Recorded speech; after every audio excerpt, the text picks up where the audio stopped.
Jennifer Martin, thank you for joining me on the All About Kids podcast. Hi, Zach. Thanks for having me. I'm glad to be here. Of course. You have, I had the pleasure of going through a few episodes on SLP Full Disclosure, which is your platform for educating others about speech pathology and sharing your experiences as a speech pathologist yourself. And it's so informative and engaging. I'm just curious, like what was the thing that drew you into becoming a speech pathologist yourself? What was the thing that sparked your entrance into the world of speech pathology? Yeah, that's a great question. So it was interesting. My younger brother growing up, he had been in speech therapy for several years, and so I was familiar with it.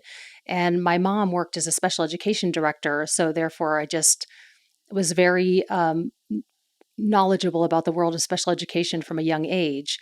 And I really had not thought about becoming a speech pathologist. It was interesting. It was in high school, I think it was my junior year, and a teacher, Mrs. Underwood, she stopped me after class one day and said, "Hey, I think you should look into the field of speech pathology. I think you'd be really good at it." And I was kind of like, that's interesting. And Yeah. so then I did. I started looking into it. And then because my mom was in the field of special education, I said, "Can I come and shadow and just spend a day with one of the speech pathologists in your district?" And did that and was like, I really like this. And so just started in undergrad and loved it and just continued on to get my master's. And I have never regretted it. And interestingly enough, I had thought about it for years. Like, I need to let Miss Underwood know that her saying that one thing to me after class that day completely set my professional trajectory. And I actually just a few months ago, I wrote her a letter. I found her address. She's since retired, but I wrote her a letter telling her that her saying that one thing set me up for this profession and how grateful I was to her. And she wrote me back, and it was one of those kind of full circle moments where I was like, I just need her to know that that one thing she said led me down the field of speech pathology. So, Yeah, no, it's crazy how influential those small moments can be when you're a young adult and like someone else having faith in you or pushing you in a certain direction that you ultimately explore and find meaning in. It's amazing how impactful those small moments can be. Did she have experience as a speech pathologist herself, or was it just she saw something in you and she just thought this would be a great career or a great path that seems something that goes with her personality, character traits? yeah, she was actually my social studies teacher. So she had to my knowledge, she didn't have any background in it at all. Wow. And I have no idea why she decided to say that to me that day, but it really, that's what I said to her in the letter is it's helped me look at things differently, that you just never know what, your words, what impact they're going to have, both positive and negative. Yeah. So, it was just one of those just moments that I suppose was meant to be. So it was, again, I told her, I'm so grateful that you said that, because I really had never even thought about this as a profession. Yeah. Yeah, that's wild. She should be a career matchmaker. I know. She clearly, because Yeah. like not even because usually people are self-interested in spurring people towards a certain direction because they're in that career themselves, or they've had experience, or they have a family member in it. But like, if a social studies teacher is telling you to become a speech pathologist and it ends up working out, that's like a science teacher telling me, I think you should be an accountant. Yeah. And I'm just like, okay. And then 2 years later, the thought in the back of my mind, like, is still with that science teacher. And I choose an accounting major for that reason, and it ends up working out. It seems like a pretty, I mean, it's not coincidental because she went out of her way to say it, and I'm sure she wasn't just telling every student in her class to become a speech pathologist and just by chance one of them is going to become an SLP. It seems like a very directed thing, which makes it more special. Yeah. No, when she wrote me back, she even said, "That's so interesting. I wonder what spurred me to say that to you."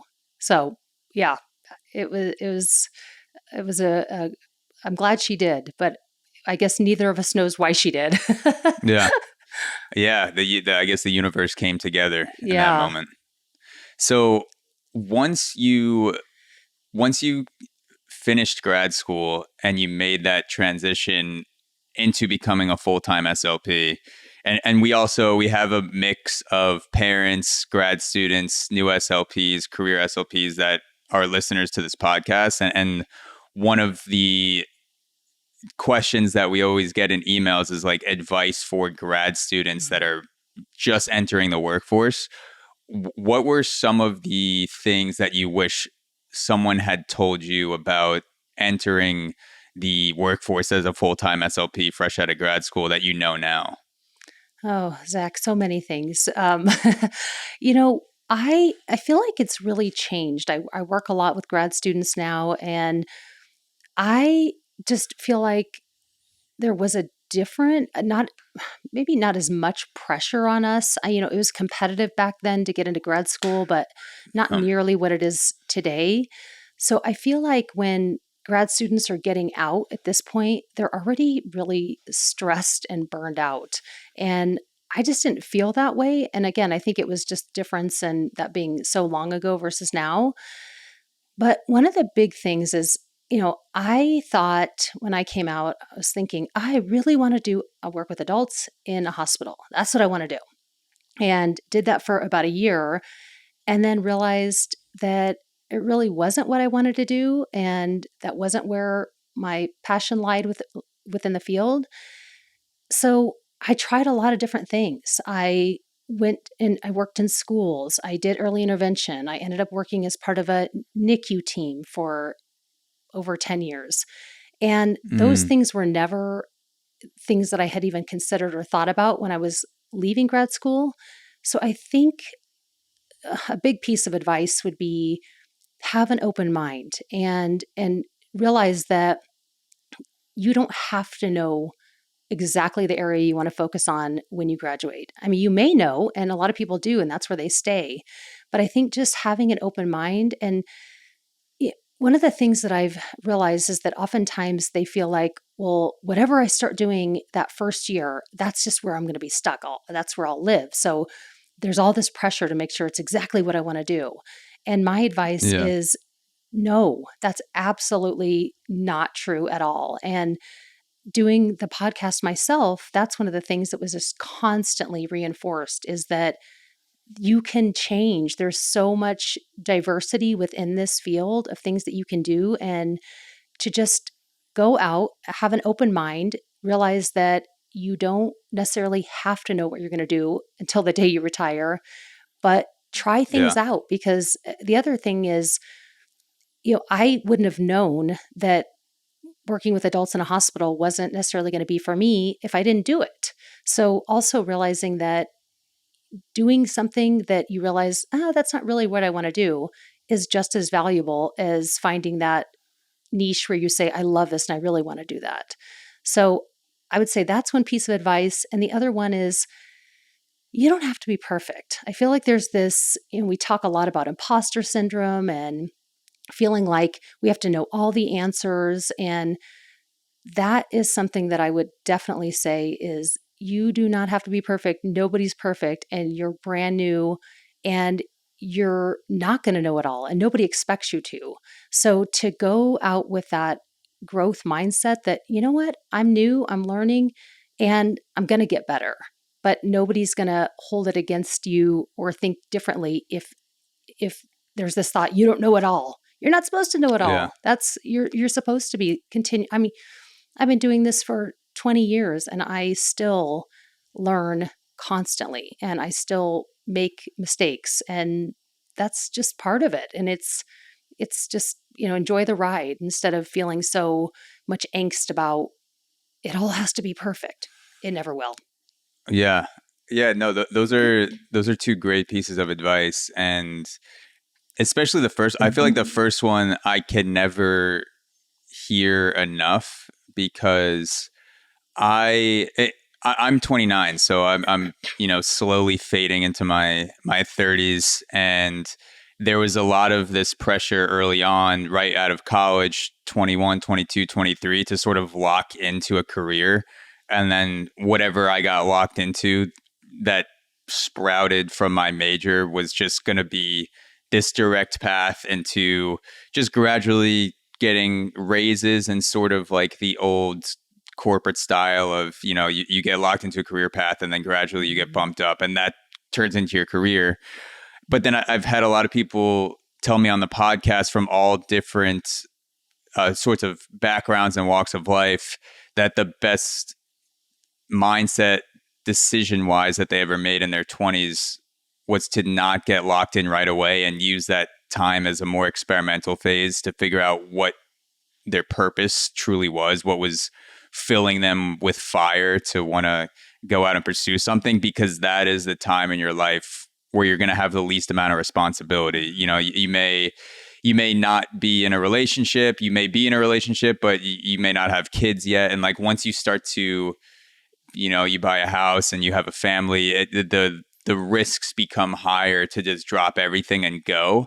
So like when you're 24, 25, 26, that's usually the perfect time to just be like, I'm going to just take this job and see where it takes me. And, I'm in no rush. And it sounds like that's similar to the approach that you took where you were working with adults and then you said you were in the NICU for 10 years and eventually you landed on different variations of speech pathology and then eventually going into the podcast and things like that.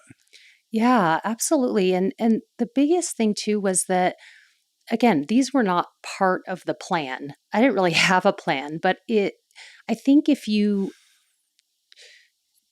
just go with, if I would say, follow the energy and figure out, sometimes you may go into something, you're like, I don't really know about this, but then it opens a different door that you wouldn't have never gone into. I mean, I went from the hospitals to the schools, not really knowing if that's what I wanted to do. But then that led me to early intervention in a strange way, which then, had I not done that, the opportunity for the NICU would not have come about. So it really, all those doors opened, not because I had a plan, but because I had an open mind and was willing to try different things that weren't necessarily things I'd ever thought of doing. But that ultimately led to what I loved doing and where I needed to be. So you worked with adults for a couple years in the hospital before you were at the NICU for a decade. Yeah, so I went from the hospital where, one of the big turning points was, and I don't know why I had not thought about this before going into this, but it doesn't close. Like the hospital never closes. It's open all the time. And so I realized I was there on Christmas Day because I was low man on the totem pole. And so I was the one working and thinking, gosh, I don't know if I want to work at a place that never closes. I mean, it really then moved me to say, well, you know what? I'm going to try schools. I've always liked working with kids and I speak Spanish also. So I was able to work with the population that I really loved working with, doing that.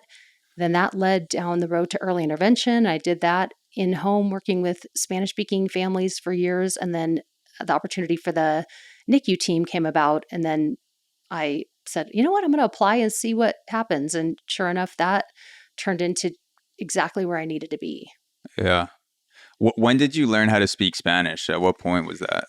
Yeah, so I actually grew up in New Mexico, an hour from Mexico. So I was always surrounded by it. I mean, I was definitely the minority in my school district. And so it was just the culture and back then that part of Mexico is not necessarily as safe now, but then, I mean, we'd go over all the time. My friends and I go across the border, have lunch, hang out. So it was just I was always surrounded by it. And then, started taking it in school. And what was interesting about that too is that during that time, a lot of my classmates, their parents were first generation and had struggled so much with learning English that many of my classmates, even though their parents spoke, Spanish was their first language, their parents said, no, we want you to just speak English because they struggled so much. So it was really interesting that I took off and learned Spanish, and then several of my friends were basically not learning Spanish, even though that Yeah. was their family's native language. So yeah, I just always took classes in school and then in college, and did volunteer work with Spanish speaking families. And kind of the turning point was between undergrad and graduate school, I had never had a break. I've been in school since preschool. And so when I got accepted to my grad program, I said to them, can I start a semester late? Because I just need to go and travel and experience life a little bit. And they said, absolutely. And so they let me postpone for a semester. And during that semester, I was living in Spain for several months. And that was kind of the turning point where, I mean, being immersed in it, having no choice but to figure it out, that really solidified. And then as soon as I got back, any opportunity I had to work with anybody at the grad program that spoke Spanish, I was there. And so I just kept Mm. putting myself in those positions. And then again, it moved into where I had an entire caseload that was only Spanish speaking. So it it was a process, but again, I said to someone the other day, I've made a lot of poor decisions in my life, but learning Spanish was not one of them. That was a good decision. So Yeah. No, I feel like you can make a lot of smaller poor decisions as long as you make a few big good ones yeah, to compensate, and then you're just like, all right, I'm good for another 5 years. Like yeah, I can ride this out. But yeah, that's it seems like the, the learning Spanish early on when you were a kid and then all the way through high school, grad school, that it gave you an advantage not only educationally, because grad school is getting more and more competitive from what I hear from other grad students and SLPs that are applying, or prospective SLPs. So having a second language will definitely help you in terms of distinguishing yourself for getting into grad school. And then also the traveling, like you mentioned, the learning a second language and working with people in a part of the world that maybe you've always wanted to travel to, that the having that ability to speak Spanish just opens up so many different sections of the world where you can just go and work, and you can help people that may normally not have access to that level of speech pathology. yeah, it has really been working with these families and these kids is 100% the highlight of my career. And I think about that all the time, that all the amazing families and kids that I've worked with that I would have never had the opportunity to had I not learned Spanish. So, and I live in an area, in Colorado, and we have a very large population of people who speak Spanish. So it's been a real gift. And I, again, definitely a highlight of my life and career is getting to work with them. Mm. Do you notice a difference in development with the kids that you work with that speak Spanish and English as opposed to just Spanish or just English? Not development necessarily. They're definitely, when you're trying to learn two languages together, it can be a little bit more challenging. You're basically working twice as hard. Mm. But with the kids that I work with and being so young, and especially, babies who aren't speaking at that point, all of those services were 100% in Spanish, because those, even when I was doing early intervention, those kids were not even in school yet. And so Mm. most of them had never, Spanish is what was spoken in their homes, in their neighborhoods. And so they really hadn't even started that process of learning English at that point. So from that perspective, it didn't impact them at all, because it was just one language at that point. Mm. What was it like working in the NICU? Because I'm just imagining it's newborns, right? Like in the NICU, and they're in those glass boxes. Like I'm just picturing what I see on like House or just Yeah. another medical show. And I'm not exactly sure how SLP would fit into that. What was it like being in the NICU as a speech pathologist? So my part on the team was a little bit unique in that we didn't go into the NICU. So what happened was that now babies are being born, they can survive being born early, like 22 weeks. I mean, back even 5, 10 years ago, those babies wouldn't have necessarily survived. And just the amount of medical conditions that are cropping up and genetic issues and chromosomal abnormalities. And so Yeah, this, 22 weeks. That's 5.5 months, I think, right?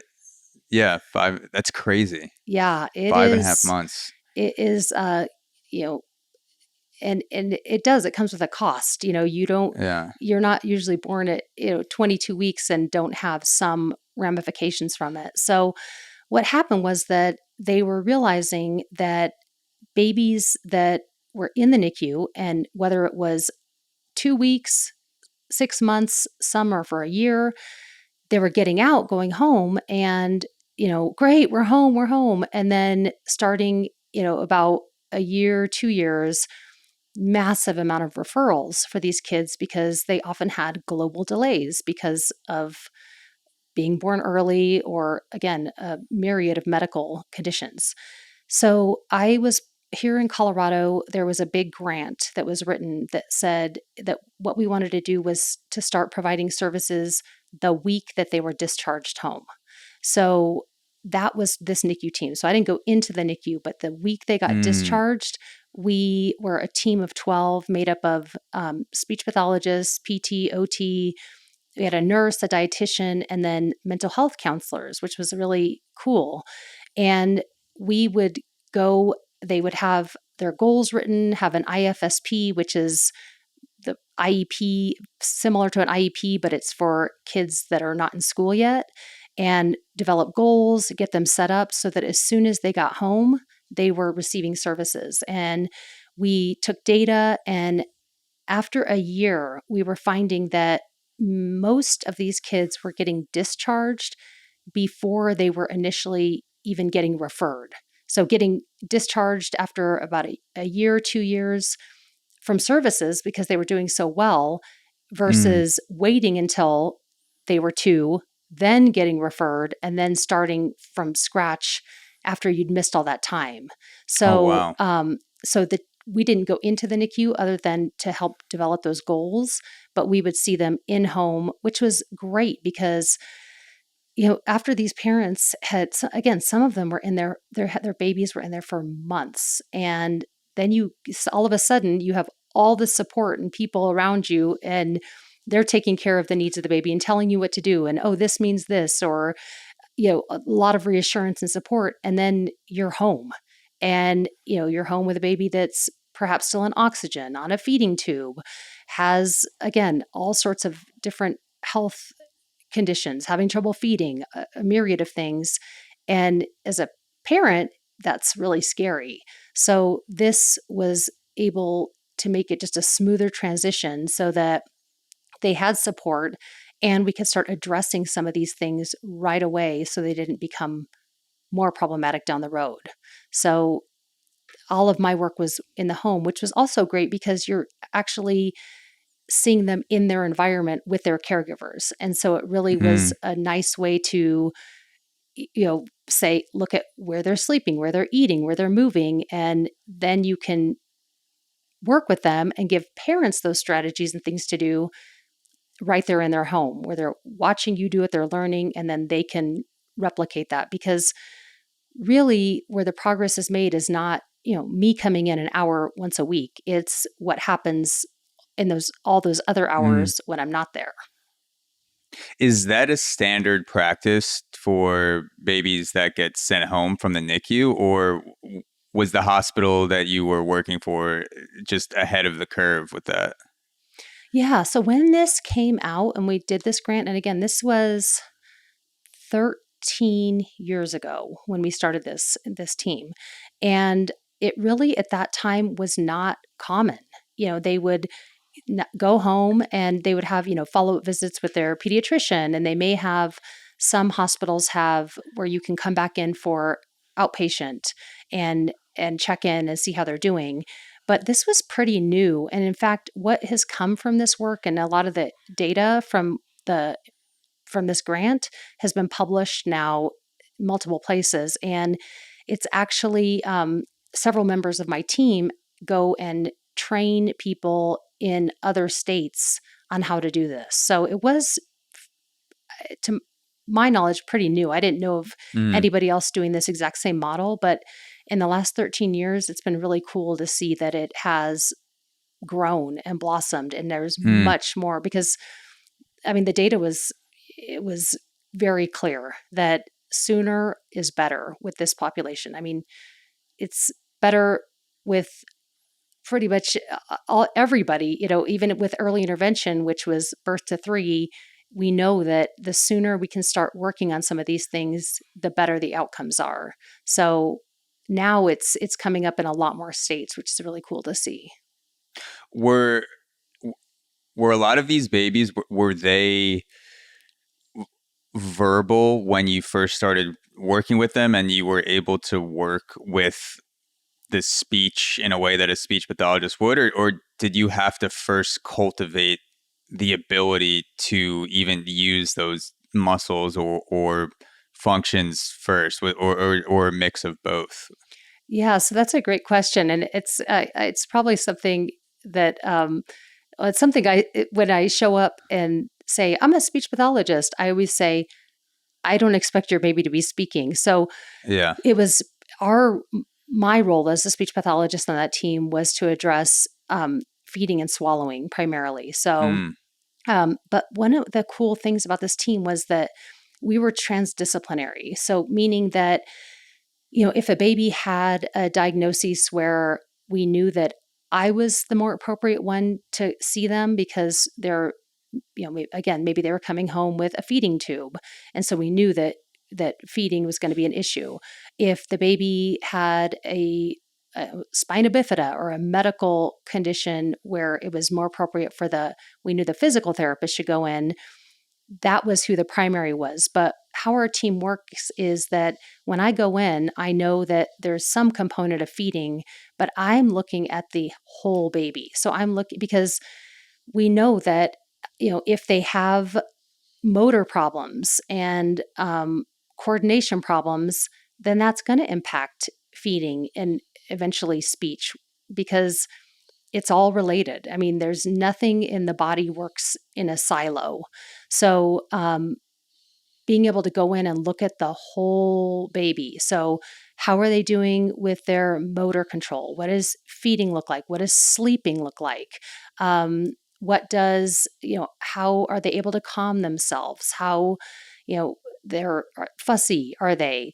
And a big part of that too, and having the mental health support was that many of these parents, after having this experience in the NICU, they were, there's a lot of PTSD coming out because mm. you're literally living in a, fight or flight for how long the baby's in there. And then you get home and you're trying to process all this. And we know there's The parents were postpartum. having PTSD. Yes, absolutely. Wow. And postpartum and worked with several families that they had twins. One twin didn't make it, so they come home with one baby. So, if you and that's the caregiver. So, we need to make sure they're in good working order because we know that there's a lot of research as well that the caregiver and how they're doing with mental health wise greatly impacts that development of the baby. So it was really cool also in that I think so much of the time we within our respective fields, like, well, that goes into a speech box, that goes into a physical therapy box, that goes into an occupational therapy box. But really, they're all related. And so it was really Mm, cool, even now, where let's say, one of the PTs was the primary on that. We meet twice a month or connect with each other throughout whenever we needed. And the PTs are coming now saying, yeah, I noticed this with feeding and swallowing. This was going on. I mean, so being that transdisciplinary, you start to really look at the whole baby versus like, oh, this is my speech box and that's where I focus, because you can't. They're all related. Yeah. No, yeah, it's amazing how much the physical well-being and the functionality of your body as a whole affects your speech. Mhm. And obviously this is a much less severe example than having babies who are delayed come out of the NICU.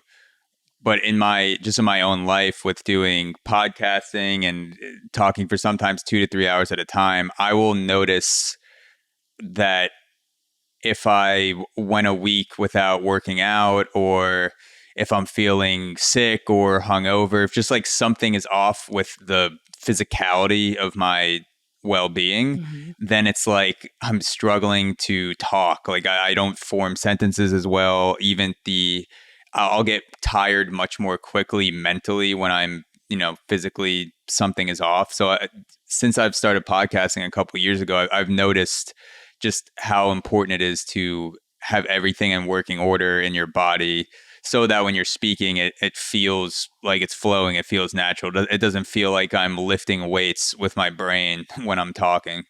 Yeah, I mean, it all impacts, what you eat and drink impacts your physical success or not. I mean, again, to your point, whether you sleep well or not impacts that. So, and babies are very much the same. I mean, when I'm working with one that they don't sleep, they're fussy, they cry all the time, and then again, that impacts everything.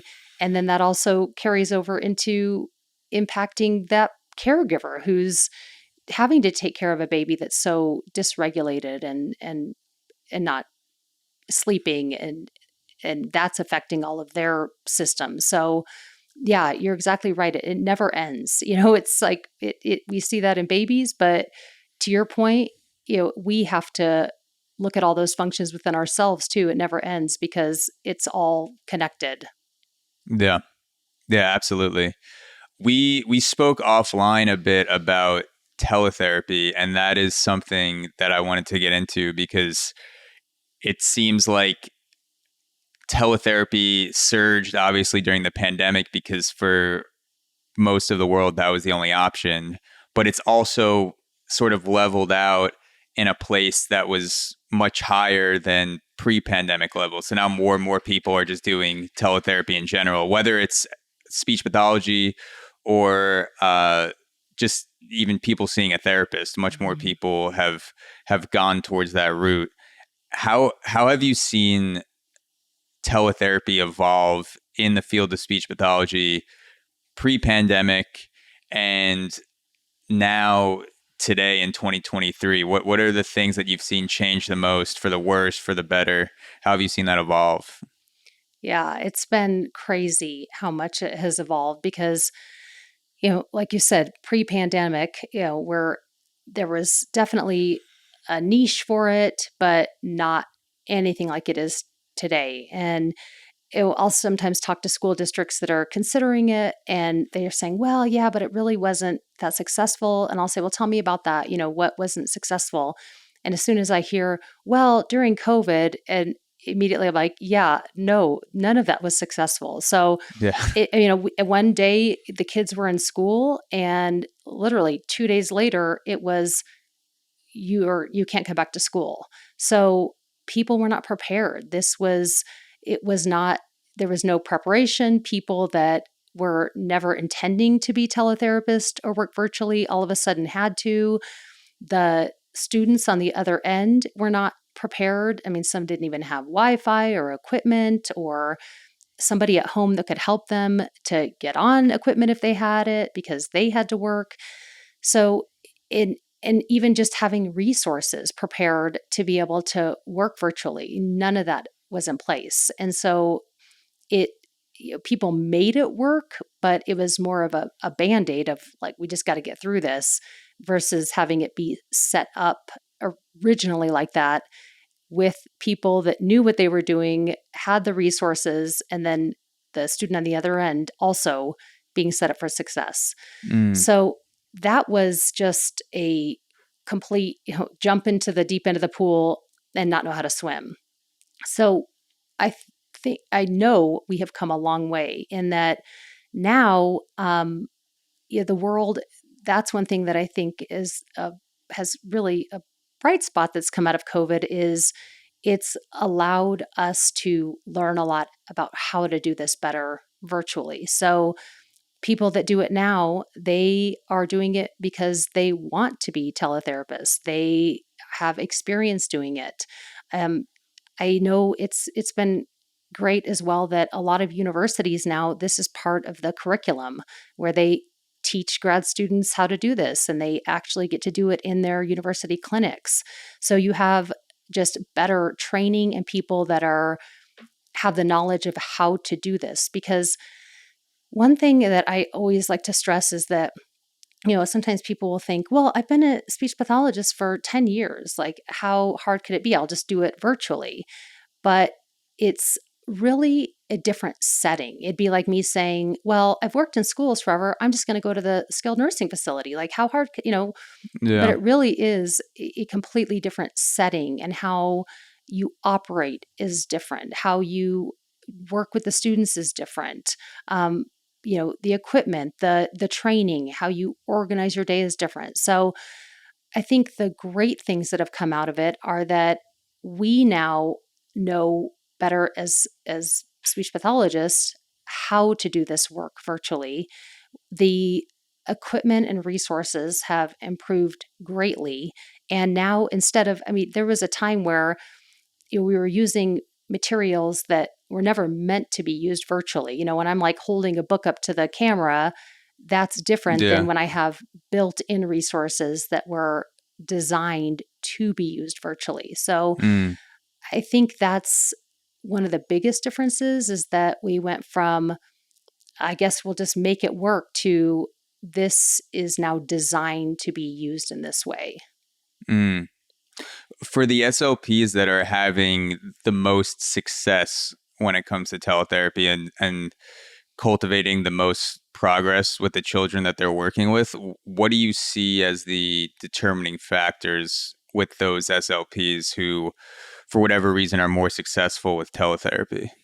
Yeah, I've learned a lot about this in the last few years, and the biggest thing is that a willingness to learn, and to you have to be have a willingness to learn the technology, know it well, know how it works, know what resources and tools you have that's going to be able to help you address this better.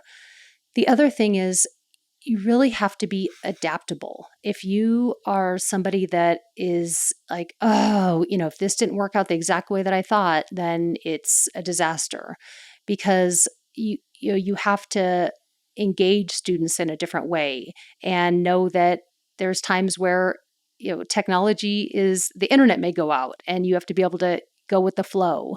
Um, Mm. I think also having that mindset of how am I gonna address these goals, but just in a different way. And so being Mm. able to be creative and think out of the side of the box, I think is also something that helps people be really successful. Um, the other piece is that it's a different type of organization. So you have to realize that you're not gonna go into the lounge at lunch, the teacher's lounge, and be able to talk to a teacher. You have to be really thoughtful and purposeful about how you're communicating, when you're communicating, and but making sure that you still are communicating in a way that you feel like you're part of the team and they look at you as part of the team versus, oh, we're here, they're over there in that computer. And so it's a different type of, again, organizing and communicating so that people realize, no, I am part of the team. I'm just not in your building. Mm. Yeah. Yeah. I've noticed a big crossover between some of the advancements that come with remote podcasting and the advancements that come with teletherapy, especially being able to share resources or share videos, bring up articles, text in real time. Mhm. And one of the things that I saw yesterday that blew my mind that I wanted to ask you about is I don't know if you're familiar with the Lex Friedman podcast.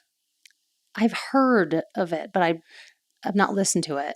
So he's an artificial intelligence engineer and he speaks to people of all different backgrounds, but he did a podcast that he released yesterday with Mark Zuckerberg, and they were doing the podcast in the metaverse. I think Mark Zuckerberg was in California, Lex Friedman was in Texas, but in the Meta headset that they were using, it they did hyper realistic scans of their faces that made it look like you were talking directly across from them in a dark room. So it was kind of like you saw them very real. You could kind of tell that it wasn't actually them, but it was very hyper realistic. And it was jarring to see at first because I'd never seen a podcast recorded like that. Usually you're just used to the two-dimensional Mm-hmm. on a screen if it's not in person. And one of the things that I thought, because, doing so many podcasts with therapists is, you know, this is this could be amazing for things like speech therapy and occupational therapy to be able to physically reach out a hand or give directions physically, and someone else will experience that as an actual hand showing them how to do something on screen. And you won't be able to have sensation of the other person touching you, but you can at least be moving inside this three-dimensional space, even if you're 1,000 miles away. Are you excited for things like that with the progression of the metaverse and augmented reality in general? Does that scare you? How do you feel about things like that? I mean, I think that is so cool. Like, I'm just, my mind is already thinking of all the things that you could do differently with that. And I think that would be incredible and will only, to your point, improve what we can do, because that is one of the barriers with teletherapy, is that you're so dependent on that on-site facilitator helper to be able to do those tactile things with the student, because I can't do that with them. Mm, So I think that would be incredible. I would love to see that the the technology just continue to improve, because I think even just as a physical therapist, all the things that you could do that are challenging when you're trying to explain to somebody, and okay, now look what I'm doing, I want you to imitate it. But if I could have more of that tactile and feel like we were there to really be able to show you and help you, I think that would be really, really incredible. yeah, yeah. It's amazing how fast it's moving, because I remember when I saw those early metaverse demos, and it looked like these awkward characters that were kind of realistic, but it wasn't anywhere near what I saw yesterday. And that was just a couple of years ago when I first saw those early demos. So I can't imagine where it's going to be another 2 years or 5 years or 10 years from now. It's only going to be better than that. And just as a podcaster and someone who works in therapy, and also someone who likes to travel and work abroad, I can't wait to see what doors this sort of technology opens up in podcasting, therapy, and other careers. Yeah, I agree. I think I mean, it would be a game changer for sure, because there are just not enough specialists to go around. I mean, I was just watching a program. I was actually on the news recently about just that there's a shrinking population of family medicine doctors, and Mm, how, especially in some of these smaller rural areas, they don't have the same access to even medical care that others do. And how could that change when you're actually able to accomplish more and see the patients in a way that you can see, versus just looking at them, but be there with them and feel like you're there with them, I think that would just allow people more resources and opportunities to have services that they may not have available to them now. Oh yeah, that would be insane. Like I'm based in Panama right now. If there's a kid in Panama that could put on these metaverse lenses and you just walk into a doctor's office where, it's a top doctor in the world, maybe he's based in California, but he's just seeing patients in a virtual room from around the world, that would be pretty insane. Yeah, I do know that, just thinking about what has changed with technology in the last 2 years, I think these things are not as far away. They feel like, oh wow, that would be so cool one day, but one day could be a lot sooner than we think, because now we know, every year I'm having to buy a new phone because, well, it's outdated. I'm like, why? Yeah. It was expensive. I don't understand how it's outdated, but I mean, I think I'm just so glad there's a lot of very smart people working on these things, because I think it's really going to change again what access to some of these services, and again, not just helping whatever we're doing where it needs to be virtual, but really helping it just be that much more effective. Hmm. As we end off, I have a bit of a two-pronged question for you. So, first, what keeps you up at night about the field of speech pathology? I think currently and I alluded to this too with, just the people coming out of grad school now and feeling just so stressed and burned out before they even start this profession. That concerns me, and I want there to be a solution to that. I don't necessarily know what that is, but I think that's something that when I hear that people are spending all this time and money to go to school and then they get out and they're like, I'm fried. I don't even want to Mm, do this anymore. Um, that is something that I find concerning, because I it's such an important profession that is so valuable. And so, I don't want people to start out feeling that way and not feel the fulfillment in doing this job that they had originally felt a lot of passion for, probably when they started this journey. yeah, yeah. It almost sounds like med school level of Mhm. toughness and scarcity with the grad students in speech pathology that I've spoken to. Because I've heard from extremely qualified people who are applying 3 or 4 different Mhm. times because they're not getting into, any of the 4 or 5 schools that they picked, and it's just so oversaturated now. Which in a way, is good for having more therapists out in the world. But Mhm. you're right, it is getting super competitive, and I imagine that adds to the stress. Yeah, and just this, the debt. It's crazy that the amount. It's like I'm finally done. Now I have like crippling debt, and Yeah, I am questioning why I even went into this. yeah. And so, yeah, that does s- s- cause me stress, and and I feel for that group. I don't want people to feel that way. And again, Mm. I don't have the solution, but I wish that was different. The last question is, what is your absolute favorite part about being an SLP that's specific to the field of speech pathology? So something that you could not get had you chosen to walk another career path. I mean, honestly, it's being able to connect with these families and realize that you're giving them hope and solutions for something is that they perhaps felt hopeless about.